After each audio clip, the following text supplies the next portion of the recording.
मेरे प्यारे भाइयों और बहनों, आप सबको मेरा हार्दिक प्रणाम। पिछले कुछ दिनों से हम सुख पाने के सुझावों पर चर्चा कर रहे हैं। अब तक हमने 4 सुझावों पर चर्चा की है। ये 4 सुझाव हैं। पहला सुझाव, अगर आप सुखी होना चाहते हैं तो पहले दूसरों को सुखी करें। दूसरा सुझाव, हमेशा दूसरों की प्रशंसा करें। तीसरा सुझाव, कोई आपको दुख पहुंचाए तो उसे क्षमा कर दे। वह क्षमा मांगे उससे पहले ही आप उसे क्षमा कर दे। और चौथा सुझाव था, अपना मन साफ रखें। आज हम 5वें सुझाव पर चर्चा करेंगे। सुख पाने का 5वां सुझाव है, What matters is not what has happened, but how you think about it। अर्थात जीवन में हमारे साथ क्या हुआ है, इस बात का महत्व नहीं होता। महत्व इस बात का होता कि हम उसके बारे में क्या सोचते हैं। जीवन में कई ऐसी घटनाएं घटती हैं जिन पर हमारा कोई वश नहीं होता। मैं यहाँ केवल बाढ़, भूकंप या सुनामी जैसी प्रकृति की घटनाओं की बात नहीं कर रहा। मैं तो हमारे दैनिक जीवन में होने वाली छोटी छोटी अनचाही घटनाओं की बात कर रहा हूँ। कई बार हम दिन भर के कार्यों की योजना बना लेते हैं, पर कुछ ऐसी घटना हो जाती है जो हम उस योजना को पूरा नहीं कर पाते। एक टीचर सुबह जल्दी घर से निकलती है ताकि वह समय पर स्कूल पहुंचे, लेकिन बस स्टॉप पर पहुंचकर उसे पता चलता है कि आज बस की स्ट्राइक है। स्ट्राइक की अनाउंसमेंट पहले नहीं की गई। स्कूल घर से 10 किलोमीटर दूर है। बेचारी टीचर को मजबूरन घर वापस लौटना पड़ता है। टीचर दुखी और परेशान है क्योंकि वह स्कूल न जा सकी और एक ज़रूरी मीटिंग थी जो उसे मिस करनी पड़ी। मेरे प्यारे भाइयों और बहनों, ललिता के पति का पार्टनर अमेरिका से आया था। ललिता दिन भर उसके लिए बढ़िया सा डिनर बनाने में लगी हुई थी। अचानक शाम 6 बजे उसके पति ने फ़ोन किया कि उनकी मुंबई टू पुणे की फ़्लाइट मिस हो गई है, इसलिए वे रात को डिनर पर नहीं आ सकेंगे। यह खबर मिलते ही ललिता को गुस्सा आया। मेरे प्यारे भाइयों और बहनों, मैं अपने मित्रों को एक किसान की कहानी सुनाता हूँ जिसने कड़ी मेहनत से अपना खेत जोता, उसमें अच्छे बीज बोए, अच्छी खाद डाली, कीड़ों से खेत को बचाए रखा। अब आप सोच रहे होंगे कि किसान को अच्छी फसल मिली होगी, पर नहीं। उस साल बारिश ही नहीं हुई और उसका खेत सूखा ही रह गया। कहने का अर्थ है कि हम जो कर्म करते हैं उसमें अदृष्ट नाम की एक चीज़ होती है।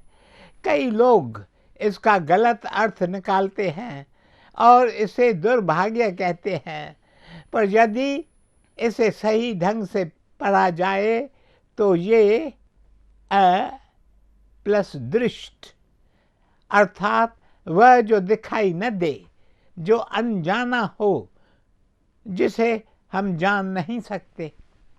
The unexpected is always a possibility in life. अब प्रश्न यह है कि जब हमारे सामने अनचाहे अनुभव आते हैं तो उस समय हम क्या करें? इसका उत्तर है, इंसान अपने कर्मों से न लड़ सकता है और ना ही उनसे बच सकता है, पर वह जीवन के प्रति अपना दृष्टिकोण अवश्य बदल सकता है। मेरे प्यारे भाइयों और बहनों, कहते हैं जैसा ध्यान वैसा इंसान। प्रकृति का यह नियम है, हम जैसा सोचेंगे वैसे हम बनेंगे। इसलिए हमें अपने मन को शांति, खुशी और प्यार भरे विचारों से भरना चाहिए। जब हमारा मन ऐसे विचारों से भरा रहेगा तो हमारा जीवन इन्हीं विचारों में ढलने लगेगा। अगर आप अपने मन में डर और निराशा को स्थान देंगे तो आपका पतन निश्चित है। निराशा हमारे जीवन के सुख को पूरी तरह नष्ट कर देते हैं। It is the greatest Joy killer. ये केवल हमारे जीवन पर अपनी काली छाया ही नहीं डालती, बल्कि यह छूत की बीमारी की तरह फैलती है और दूसरों पर भी अपना प्रभाव डालती है। इसलिए जीवन में सही दृष्टिकोण अपनाने का सबसे सरल तरीका है इस सच्चाई को स्वीकार करना कि हमारे जीवन में जो कुछ होता है उसमें ईश्वर की दया छिपी है। यदि आप ईश्वर से प्रार्थना करेंगे कि वे आपको सद्बुद्धि दें ताकि आप उनकी करनी को समझ सकें, तब आपका दृष्टिकोण आशा से भर उठेगा। आइए मैं आपको एक मंत्र बताता हूँ जिससे आप विपत्ति के समय दोहराकर उससे बाहर निकल सकते हैं। जब विपत्ति आए तो स्वयं से कहें, यह भी गुजर जाएगा, यह भी गुजर जाएगा। मेरे प्यारे भाइयों और बहनों, अगर आप जीवन में आशावादी दृष्टिकोण अपनाते हैं तो आप में जीवन के चैलेंजेस का सामना करने की हिम्मत जागती है। मुझे एक कहानी याद आ रही है। एक बार एक आदमी कहीं जा रहा था, तब उसकी नज़र एक भिखारी पर पड़ी। भिखारी अंधा था, ठंड का मौसम था। भिखारी बेचारा ठंड से कांप रहा था और भूख से बेहाल होकर भीख मांग रहा था। आने जाने वाले लोग उस पर कोई ध्यान नहीं दे रहे थे।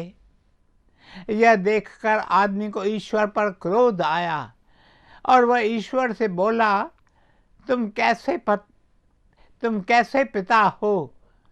पृथ्वी पर इतना दुख कैसे देख सकते हो? कुछ करते क्यों नहीं? ईश्वर ने तुरंत जवाब दिया, मैंने अवश्य कुछ किया है। मैंने तुम्हें जो बनाया है, I have created you. Attitude counts.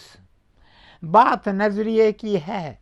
दूसरों को दोष देना, स्वयं को दोष देना या ईश्वर को दोष देने की बजाय हमें हर स्थिति का सामना सहजता से करना चाहिए।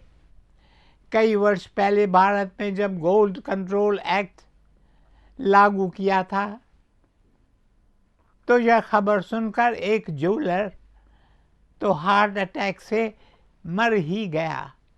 सैकड़ों ज्वेलर्स ने यह खबर सुनी पर उन्होंने हिम्मत नहीं हारी। कुछ सालों बाद इस नियम को हटा दिया गया और सब पहले की तरह सोना बेचने और ख़रीदने लगे। असल में महत्व इस बात का नहीं है कि क्या हुआ, महत्व तो इस बात का है कि उस बात को किस नज़रिए से देखते हैं। दूसरे महाविश्व युद्ध में 2 अमेरिका के सैनिकों को जापान ने बंदी बना लिया। बाद में वे दोनों वापस अपने घर लौट आए। 50 साल बाद 1995 में एक मेल मिलाप की सभा हुई। अब तो जापान और अमेरिका मित्र बन चुके थे, सब कुछ बदल गया था।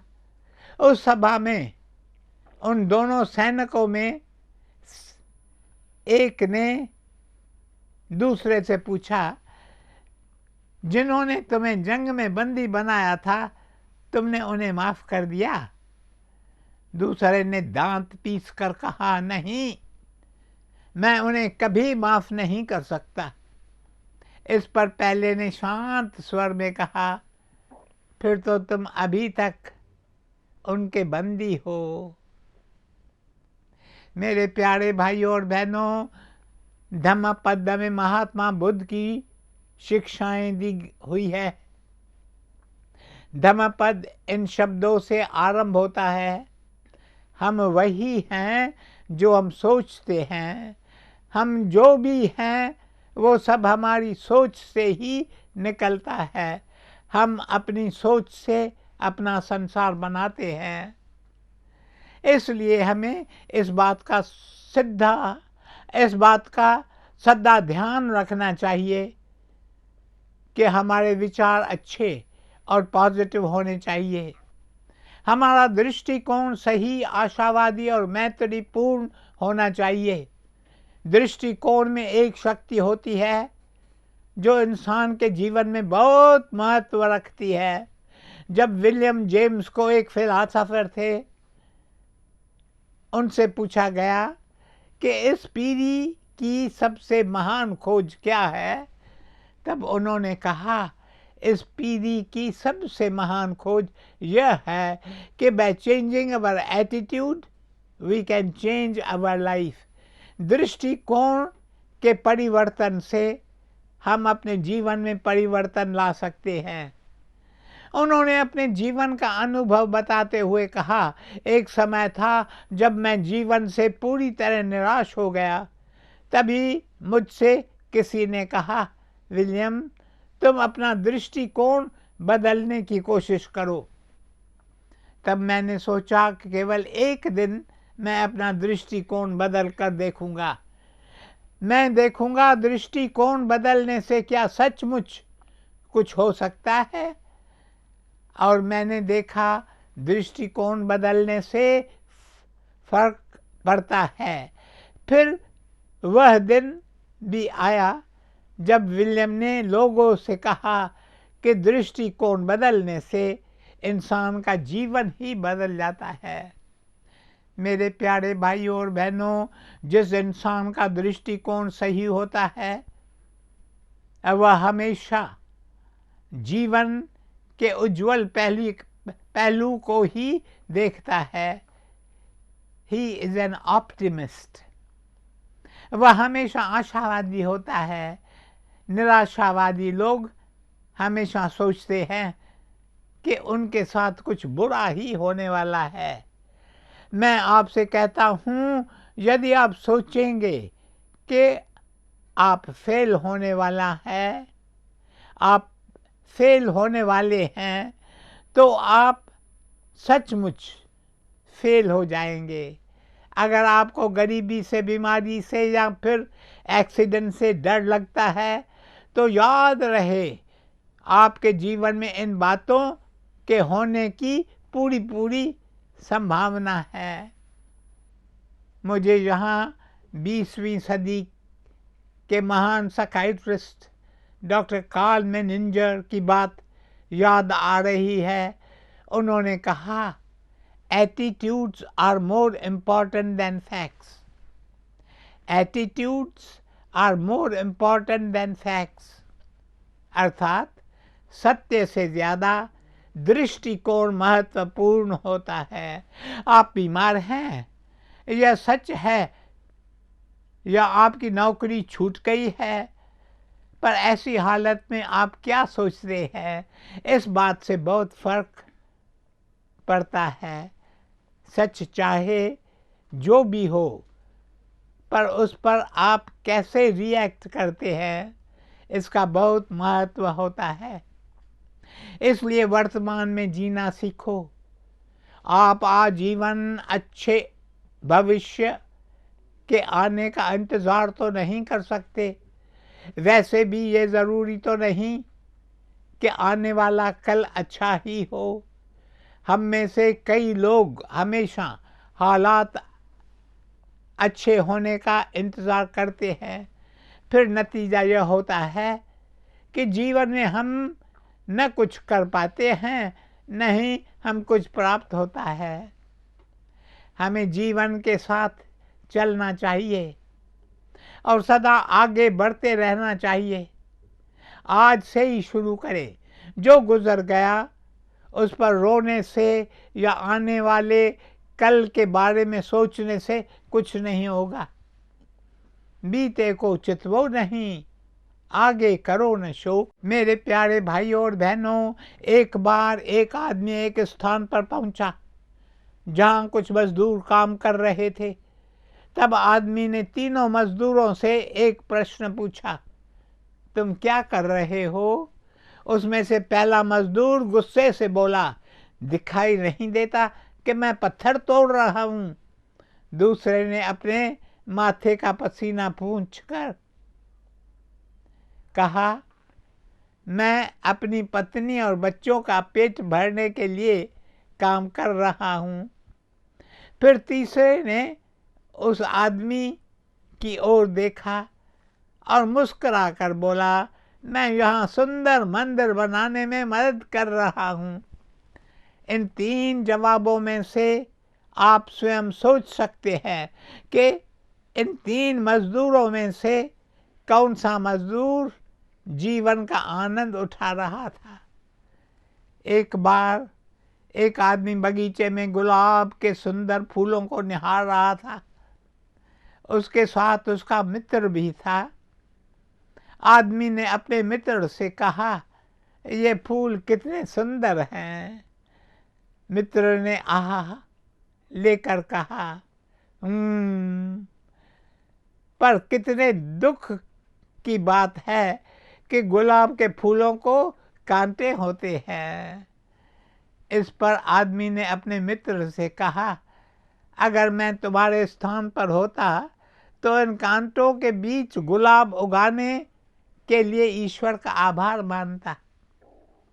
मेरे प्यारे भाइयों और बहनों, बेशक जीवन में कष्ट रूपी कांटे होते हैं।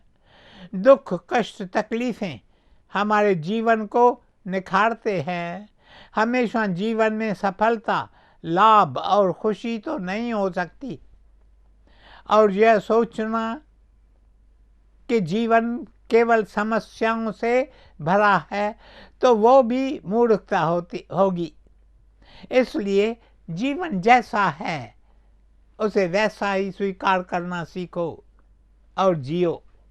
ओम शांति शांति शांति।